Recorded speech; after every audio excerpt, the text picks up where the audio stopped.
మాట అందరూ కూడా వినాలి బాగా. మామగారికి 5 మంది సంతానం, 4 సంతానం, 3 కూతుర్లు. అమ్మ వినండి, మమ్మల్ని మాట్లాడదులేనా, అయిపోయింది కదా. కానీ ప్రతి దినము దేవుని సేవ, ప్రతిరోజు ఖాళీగా ఉన్నాడు, సేవకి వెళ్తూ ఉంటాడు. ఆయన ఉన్నటువంటి ఇల్లు ఒకసారి నేను వెళ్తే ప్రార్థన చేయడానికి, నేను పొట్టిగా ఉండబట్టి సరిపోతుంది, హైట్ ఉంటే పైన తగులుతుంది ఇల్లు, అలాంటి ఇల్లు అనమాట. కింద అంతా నీళ్ళు వచ్చినాయని ఆ నీళ్ళ పైన మంచం వేసుకొని పడుకుంటారు. ఒకే గది, ఒక చిన్న గది ఉంది.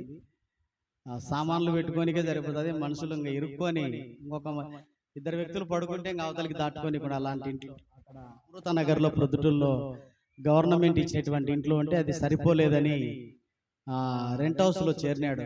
2000 రెంట్ హౌస్ కట్టుకోవడానికి కూడా మామ దగ్గర స్తోమత లేదు. ఆయన దేవుని సేవ మాత్రం మానడు. దేవునికి స్తోత్రం చెప్తాం ఒకసారి, హల్లెలూయా. అలాంటి వాళ్ళు ఉండడం మన భాగ్యం అని చెప్తాను. మళ్ళీ నేను చెప్తాను, ఈరోజు సేవలో నాకంటే నేనైనా ఒకరోజు పండుకొని ఇంటి దగ్గర నిద్రపోతా, కానీ ఆయన మాత్రం నిద్రపోడు, ప్రతిరోజు పరిచర్య చేస్తాడు.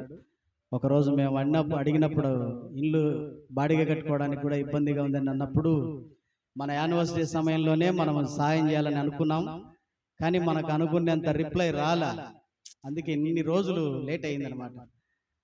మళ్ళీ తర్వాత ఒకసారి ఒక నెల రెంట్ కడతాంలే మామ అని చెప్పాము. మరి ఆ విషయమై బాబుతో మాట్లాడినప్పుడు కొంచెం ఆయనకు ఒక నెల రెంట్ మన సంఘం ద్వారా కట్టడానికి దేవుడు కృపనిచ్చిన. ఒకసారి చప్పట్లు కొడదాం అందరం కూడా, దేవునికి స్తోత్రం చెప్దాం ఒకసారి.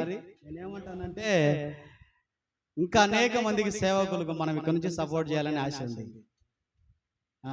మీరు కూడా అలాంటి మనసు కలిగి ఉండాలి. నా దగ్గర ఏం లేదు, మీరు ఇస్తేనే నా దగ్గర నుంచి వచ్చేదండి. మీరు ఇస్తే ఇతరులకు ఇస్తాం. నేను ఒక్కనే తిని ఇంటి దగ్గర కూర్చోను. ఇతరులకు ఇచ్చేటువంటి కృప దేవుడు మనకి ఇచ్చినాడు కాబట్టి మామ కోసం ప్రార్థన చేయండి. 3 కుమార్తెలు, 1 కొడుకు, భార్య, కుటుంబం అంతా కూడా దేవుని సేవలు ఉండాలని ఆశ. అలాంటి దైవజనులు మన సంఘానికి రావడం మనకు క్షేమం. మన కోసం ఎల్లవేళలా ప్రతిరోజు ప్రార్థన చేస్తూ ఉంటాడు. ఫోన్ చేస్తానే మీ సంఘం ఎట్టుందా అని అడుగుతాడు ముందు. దేవునికి స్తోత్రం కలుగును గాక, ఆమేన్, హల్లెలూయా. మన ప్రయాసే కాదు, కానీ మనకన్నా ప్రార్థన చేసేటోళ్ళు ఇంకా చాలా మంది ఉన్నారు మన కోసం.